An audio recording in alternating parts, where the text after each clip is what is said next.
ఈనాడు మానవుడికున్న ఆయుధం ఓటు.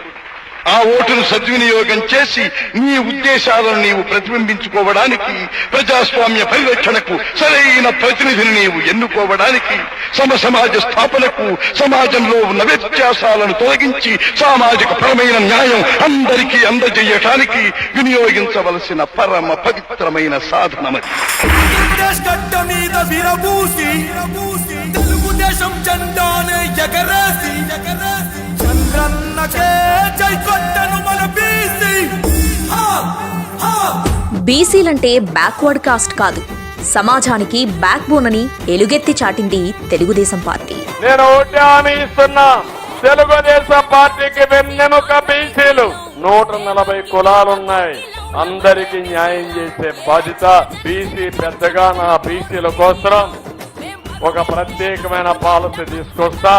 దాని ప్రకారం కమ్మరి, కుమ్మరి, వడ్రంగి, రజక, లేకపోతే చేనేత, గీత కార్మికులకు అందరికీ న్యాయం చేసే బాధ్యత తెలుగుదేశం పార్టీ తీసుకుంటామని హామీ ఇస్తున్నా.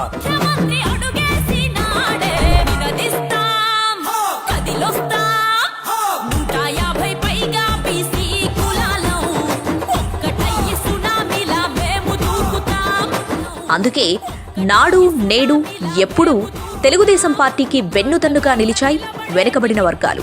పటేల్ పట్వారీ వ్యవస్థ రద్దు చేసి రాజకీయాలను బీసీలకు చేరువ చేసిన ఘనత తెలుగుదేశం పార్టీకే దక్కింది. ఆత్మ అభిమానం డబ్బులతో కొనలేరు. అది తెలుగుదేశం పార్టీకి ఉన్న కార్యకర్తలు, అది తెలుగుదేశం పార్టీలో ఉన్న బీసీ నాయకులు. స్థానిక సంస్థల్లో బీసీలకు 34% రిజర్వేషన్ కల్పించి పాలనలో వారిని భాగస్వామ్యం చేసిన ఘనత కూడా తెలుగుదేశం పార్టీకే సొంతం. బాపట్ల జిల్లాలో 10వ తరగతి పిల్లాడు దారుణ హత్యకు గురయ్యాడు. 4 కిరాతకులు ఆ బాలుడిపై పెట్రోలు పోసి నిప్పు పెట్టారు. తెలుగుదేశం హయాంలో బలహీన వర్గాల ప్రజలు అన్ని రకాలుగా అభివృద్ధి బాటలో నడవగా నేడు జగన్ పాలనలో అంధకారంలో కొట్టుమిట్టాడుతున్నారు.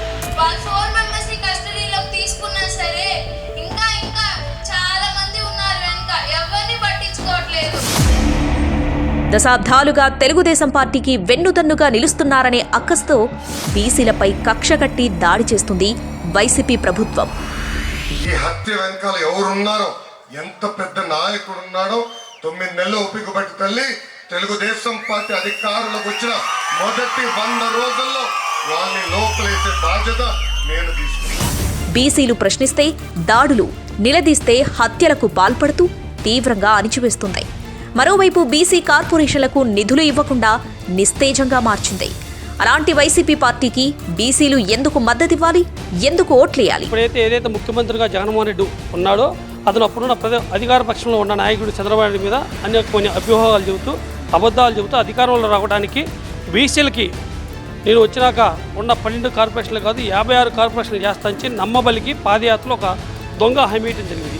ఆ హామీ నమ్మి బీసీలు కూడా మరి ఇతను ఏదో చేస్తాడు అని చెప్పి ఒక అవకాశం ఇవ్వడం జరిగింది. అవకాశం ఇచ్చిన తర్వాత ఈరోజు బీసీలు ఊరేసుకునే పరిస్థితి, ఆర్థిక సంక్షేమం, ఆర్థిక లేదు. ఈరోజు 56 కార్పొరేషన్లు వేసినా ఎక్కడ కూడా నిధులు వేయలేని పరిస్థితి. అందుకే బీసీలంతా సంఘటితమై బాబు రావాలి, భవిష్యత్తు మారాలని కోరుకుంటున్నారు.